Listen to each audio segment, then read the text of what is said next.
ধরেন টিকা থাকলে রান হবেই। একজন ব্যাটসম্যান যখন লঙ্গার ভার্সনে খেলে তখন কি হয়? তখন দেখা যায়, আমি টি-টোয়েন্টির কথা বলছি না বা ওয়ান ডে এটার কথা বলছি না, ধরেন টেস্ট ম্যাচ। টি-টোয়েন্টিতে আমরা সবাই জানি যে লিমিটেড ওভার বল করতে হয়, একজন বলার মাত্র 4 ওভার বল করে। হ্যাঁ, ওয়ান ডে তো 10 ওভার বল করতে পারে, কিন্তু টেস্ট ম্যাচে কিন্তু বলারের কোনো লিমিটেশন নেই, ইচ্ছা করলে সে সারাদিন ধরেই স্পেল বাই স্পেল বল করতেছে। তো আপনি যখন টি-টোয়েন্টিতে একজন ব্যাটসম্যান, তখন আপনার সামনে একজন ফাস্ট বলার আসলো, তখন আপনি করলেন কি, সে তখন ভেরিয়েশন দিবে, সে তখন আপনাকে তার স্পিড দিবে, তার ইয়ার কাট দিবে, তার অনেক কিছু দিবে, তার ঝুলিতে যা যা আছে সব কিছু সে দিবে। তখন ওই ব্যাটসম্যান যদি তাকে যথাযথ সম্মান না করে ওই বলটাকে পিটাইতে চায়, প্রতি বলে ছক্কা মারতে চায়, তখন কিন্তু ব্যাটসম্যানের স্ট্যাম্প কোথায় যাবে আপনারা ভালো জানেন। ঠিক তেমনি তখন কি করতে হয়, একজন ব্যাটসম্যানকে তখন প্রয়োজন বোধে ডাক মারতে হয়, মেডেন দিতে হয়, চুপচাপ বসে থাকতে হয়, কোনো মতে প্যাট করতে হয়, টিকা থাকতে হয়। দেখা যায় যে ওই ব্যাটসম্যান ওই বলারের ওভারগুলো মেডেন দিল, একটা পর্যায়ে বলার বিরক্ত হয়ে যাচ্ছে। ইন দ্য মিন টাইম আপনার চেঞ্জ হয়ে যাচ্ছে, বল পুরান হয়ে যাচ্ছে, পিচ পুরান হয়ে যাচ্ছে, আপনার সমস্ত কিছু একটা পর্যায়ে যেয়ে তখন কি হয়, ওই ব্যাটসম্যান তার পক্ষে উইকেটটা চলে আসে, সে তখন পরবর্তীতে রান করা শুরু করে। ঠিক তেমনি এই ম্যারাথনের ক্ষেত্রেও আপনার শুরুতেই যে আমরা বলি যে ফার্স্ট রানার, অনেকে বলে ভাই আমি তো দৌড়াতে পারি না, আমার বয়স হয়ে গেছে, বয়স 50+ হয়ে গেছে, আমি ফার্স্ট দৌড়াতে পারি না, পোলাপান আগে চলে যায়। ট্রাস্ট মি, বিশ্বাস করেন, এই যে লং রানগুলোতে দেখি 1300-1400 লোকজন রানার দৌড়ায়, অনেকেই কিন্তু শুরুর দিকে খুব ফাস্ট দৌড়ায়, কিন্তু পরবর্তীতে দেখা যায় যে হেঁটে হেঁটে পার হয় বা গল্প গুজব করে পার হয়। এর কারণটা কি? এর কারণটা হলো এন্ডুরেন্সের অভাব। শুরুতেই আপনার পেস দেওয়ার দরকার নাই। শুরুতেই ৫ কিলোমিটার বেগে যাওয়ার দরকার নাই। কারণ আপনাকে দেখতে হবে, আর ম্যারাথন আমরা জানি যে আসলে ম্যারাথনটা কিন্তু ফুল ম্যারাথন ৪২ কিলোমিটার, হ্যাঁ? ৪২.২, আর হাফ হলো ২১.১। বাকিগুলো কিন্তু লং রান। আমরা অনেকে ভুল বলি যে ৭.৫ কিলোমিটার, ১৫ কিলোমিটারকে আমরা ম্যারাথন বলি বা ২১ কিলোমিটার ম্যারাথন বলি। এটা আসলে ম্যারাথন নয়। এই শব্দগুলোকে আমরা একটু চেঞ্জ করতে চাই। এটা লং রান বলব। কারণ কি, পরবর্তীতে দেখা যায় আপনি যখন বাইরের দেশে যাবেন, আপনি বলবেন যে আমি একটা ম্যারাথন দিলাম ৭.৫ কিলোমিটারের, বা অনেকে বলেন যে ভাই আমি তো অনেক ম্যারাথন দিয়েছি, আমার প্রায় ৭০-৮০টা মেডেল হয়ে গেছে, ৭০-৮০টা মেডেল। আপনার দিকে অবাক হয়ে তাকায় রইল, আরে বাপ রে বাপ, এ তো বিশাল রানার। পরে দেখা গেলো যে আপনি ৭.৫ কিলোমিটার ১০ কিলোমিটার করে দিয়েছেন, আসলে তো এটা তখন ম্যারাথন হলো না। যাই হোক, যে ট্র্যাকে ছিলাম সেই ট্র্যাকটায় আসি। সেই ট্র্যাকটায় কি হলো, তাহলে আমি যখন রান করব, শুরুর দিকে আবার অনেকে করি কি, আমরা শুরুর দিকে অনেকে জুম্বা করি, ব্যায়াম করি, এই এক্সট্রা এফোর্ট দেওয়াতে পরে কি হয়, আপনার বডি কিন্তু ক্লান্ত হয়ে যায়।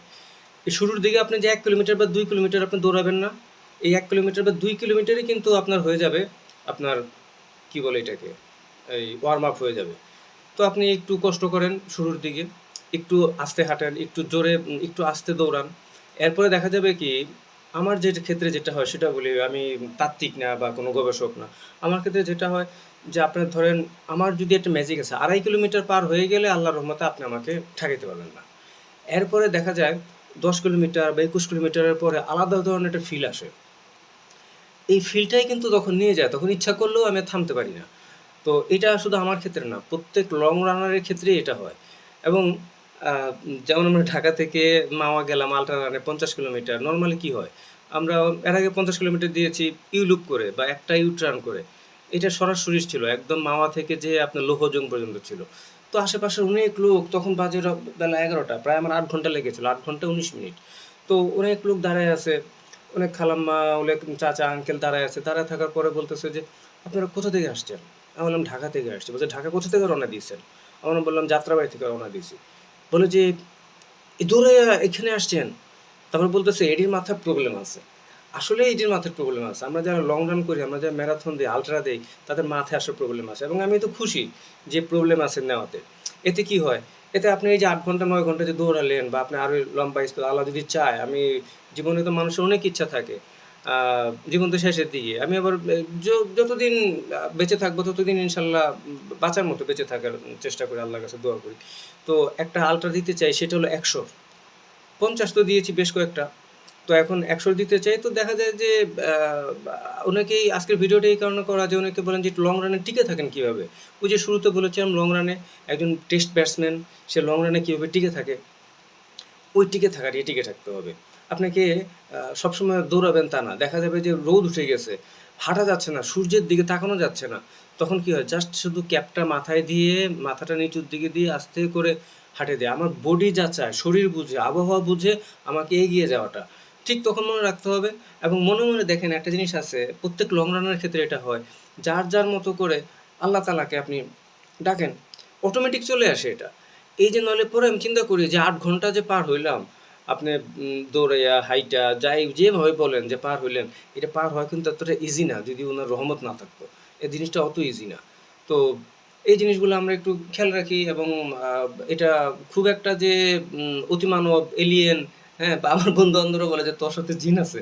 তাহলে তুই কিভাবে এটা দৌড়াস?" তো যাই হোক, সবাই আমরা ভালো থাকি এবং একে অপরকে রানিংয়ে উৎসাহিত করি। আমার এই ভিডিওটা করা হলো আপনাদেরকে রানিংয়ে উৎসাহিত করার জন্য। যে অনেকে আমরা যেন বয়সের আগে বুড়িয়ে না যাই, বা আমরা অনেকে দেখি শুধু যারা 50 প্লাস বাদ দেয়, অনেক ইয়াং রানারদের দেখি হাঁপাইতে আছে। কেন? ইভেন্ট নির্ভর রান হলে হবে না। আজকের ভিডিওটা একটু লম্বা হচ্ছে। ইভেন্ট নির্ভর রান হলেও হবে না। ইভেন্ট ছাড়া আপনাকে প্র্যাকটিস করতে হবে। আপনি সারা বছর প্র্যাকটিস করলেন না। ওই শুধু হাতির ঝিলে যে ইভেন্টগুলো দিলেন কিছু ছবি তোলার জন্য, এটা কিন্তু আপনাকে লং রানার তৈরি করবে না। একজন আল্ট্রা রানার তৈরি করবে না। ভালো থাকবেন সবাই, দোয়া করবেন। আসসালামু আলাইকুম।